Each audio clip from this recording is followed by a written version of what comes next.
No vídeo de hoje, nós vamos tratar de um assunto bastante delicado. Vamos revisar e explicar os principais fatos envolvidos nas denúncias e na prisão do rapper Sean Combs, o magnata da música norte-americana que é mais conhecido pelos nomes artísticos Puff Daddy ou, mais recente, Diddy.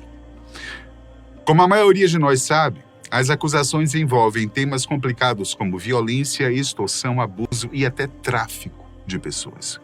Crimes que estão entre os mais hediondos de toda a humanidade. No entanto, como as denúncias não param de chegar e o histórico do rapper parece ser muito mais extenso do que imaginávamos, o caso acabou se tornando um tanto quanto confuso e é por isso que nós estamos aqui, para tentar te ajudar a entender o que realmente está acontecendo. Vocês perceberão como Diddy sempre esteve envolvido em polêmicas desde o início da sua carreira e vão compreender como ele construiu uma gigantesca operação criminosa que impediu que ele e seus supostos comparsas fossem acusados e presos até hoje. É importante frisar que este vídeo irá abordar tópicos sensíveis, mas também que é necessário falar sobre isso para que crimes como estes deixem de ser cometidos na indústria da música, do cinema ou em qualquer outro lugar. Fiquem agora com uma explicação completa do caso Diddy. Sean John Combs nasceu no famoso bairro do Harlem, mas foi criado em Mount Vernon, uma cidade da região metropolitana de Nova York, que fica ao norte do Bronx. Janice, sua mãe, era assistente de professora e seu pai, Melvin, era um ex-membro da Força Aérea dos Estados Unidos que acabou se envolvendo com o tráfico de drogas. Aliás, Melvin chegou a ser associado do famoso traficante Frank Lucas, que teve sua história retratada no filme American Gangster, estrelado por Denzel Washington e Russell Crowe, e dirigido por Ridley Scott. Infelizmente, o pai de Sean foi morto em 1972 durante uma transação de substâncias ilícitas. Ele foi confundido com um informante e acabou tendo a vida ceifada, por engano. Nessa época, Sean tinha apenas 2 anos. E este foi apenas um dos trágicos eventos que pintaram o cenário de violência no qual o músico estava inserido. Muitos elementos deste contexto, inclusive, serviram de inspiração para suas composições anos mais tarde. Mas aparentemente Diddy optou por perpetuar este ciclo de brutalidade ao invés de combatê-lo. A música também sempre fez parte da vida de Sean. Desde criança, ele já amava o rap e achava complicado dividir o tempo e a atenção com as atividades escolares e com o trabalho, já que ele precisava entregar jornais para ajudar na renda familiar. Na adolescência, Diddy chegou até a dançar em alguns videoclipes de artistas que eram referências na época, mas ele acabou se matriculando para estudar administração na Universidade Howard, pois seguir uma carreira musical naquela época era sonhar alto demais. Mas tudo mudou na década de 90. Diddy sempre acreditou que tinha talento e bom gosto para a música, mas ele descobriu, talvez por influência dos estudos, que também tinha muita habilidade para os negócios.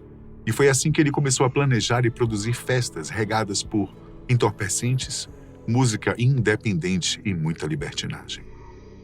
Unindo essa combinação perigosa, não é difícil perceber por que esses eventos cresceram de maneira vertiginosa, não é verdade? Em pouco tempo, as festas de Sean Combs já atraíam mais de 1.000 convidados e isso começou a chamar a atenção. Uma das primeiras pessoas que se interessou por este movimento foi o fundador da gravadora Uptown Records, André Hahel. Através deste contato, Sean abandonou a universidade para se dedicar a um emprego em tempo integral na produtora. Lá ele passou a orientar a carreira de alguns artistas e se envolveu de forma ainda mais profunda no ramo musical. Mas a parceria acabou tão rápido quanto começou. Em 91, Sean ajudou a promover um jogo de basquete de celebridades, seguido de um show no City College of New York. O problema é que quase 5.000 pessoas compareceram em um espaço feito para comportar apenas 2.700 pessoas. O resultado foi catastrófico.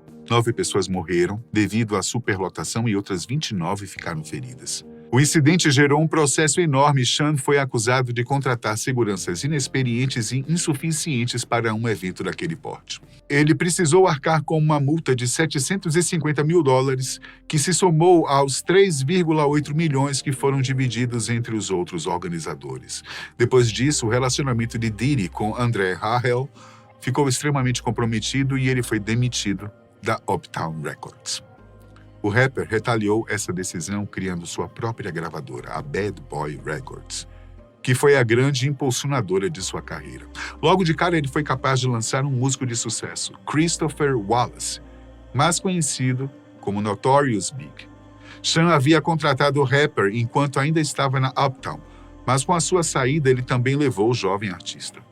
Notorious Big teve uma carreira meteórica, curta, poderosa. Em 97, ele foi morto a tiros quando tinha apenas 24 anos. A fatalidade esteve ligada à rivalidade entre a costa leste e oeste, que permeou o rap americano na década de 90 e que já havia ceifado a vida do talentoso Tupac. E o nome de Sean Combs estava circulando no meio de todas essas polêmicas. Em 99, outro incidente violento. Sean estava em uma boate em que ocorreu um grave tiroteio. Ele fugiu com a sua então namorada, J-Lo, mas foi pego pelos policiais. Eles encontraram uma pistola no porta-malas do carro. Por isso ele foi acusado por porte ilegal e por tentativa de suborno, mas ele foi absolvido posteriormente. No mesmo ano, ele foi condenado por agredir um parceiro de negócios e foi sentenciado a participar de aulas para aprender a controlar a raiva. Foi nesse período que ele adotou o nome artístico Diddy, para tentar se livrar dos estigmas que tinha adquirido até então e relançar sua carreira. Alguns anos mais tarde, em 2005, ele conhece a cantora Cassandra Elizabeth Ventura, a Cassie, que na época tinha apenas 20 anos. Ela foi a pivô de todas as denúncias que estão acontecendo, como veremos a seguir. A partir de 2007, Diddy expande seus negócios e cria um grande compilado de empresas que passam a vender não apenas produtos, mas um estilo de vida. Ele se tornou sócio da empresa britânica de bebidas Diageo, adquiriu um canal de TV a cabo para divulgar seus trabalhos musicais e também esteve à frente de várias marcas de roupas, joias e acessórios, o que fizeram dele um homem poderoso e dono de um verdadeiro império. Mas o que o grande público não sabia é que tudo isso estava sendo construído sob uma base de crimes violentos muito piores do que aqueles que já haviam se tornado públicos. Como eu disse, a grande pivô dessa avalanche de denúncias foi a cantora Cassandra Ventura, que além do vínculo profissional manteve um relacionamento de quase uma década com Diddy. A bomba estourou há quase um ano, no dia 16 de novembro de 2023. Cassie entrou com uma ação civil acusando o ex-companheiro de agredi-la verbalmente, fisicamente e sexualmente. Não apenas em uma ocasião, mas em todo o período em que estiveram juntos. Ela ainda descreveu as festas que o rapper produzia, que eram chamadas de freak-offs, performances sexuais regadas a drogas que poderiam durar dias, nas quais Diddy não só coagia, mas filmava e usava o material para controlar e chantagear as vítimas.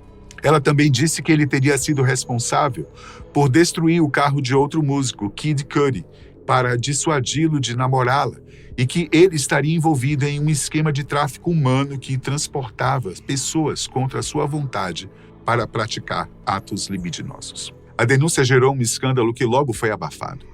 A defesa de Diddy disse que Cassie só estava interessada em extorquir dinheiro do músico, e eles fizeram um acordo extrajudicial que não teve os valores divulgados. Mas o problema foi que as acusações não pararam por aí. Ainda no mês de novembro, uma mulher fez uma denúncia anônima afirmando que Diddy, junto com outro homem, haviam coagido ela a manter relações sexuais contra a sua vontade. Joy Dickerson Neal também denunciou o músico por violentá-la em 91, quando ela ainda era uma estudante universitária. A mulher também disse que ele divulgou uma filmagem sem o seu consentimento. Uma terceira mulher, Lisa Gardner, entrou com um processo no tribunal afirmando que foi agredida junto de uma amiga há mais de 30 anos, quando elas tinham apenas 16. Uma denúncia semelhante foi realizada em dezembro de 2023, afirmando que outra mulher havia sofrido violência sexual por parte de Diddy, do ex-presidente da Bad Boy Records, Harvey Pierre, e de um outro homem quando ela tinha 17 anos. O empresário e sua equipe de defesa mantiveram a versão de que o acusado é inocente, é claro. Porém, mais vítimas criaram coragem. E as denúncias não pararam. Em fevereiro, por exemplo, foi a vez do produtor musical Rodney Jones Jr. E o caso começou a ganhar uma grande proporção. Em março, algo finalmente foi feito. A justiça determinou que algumas propriedades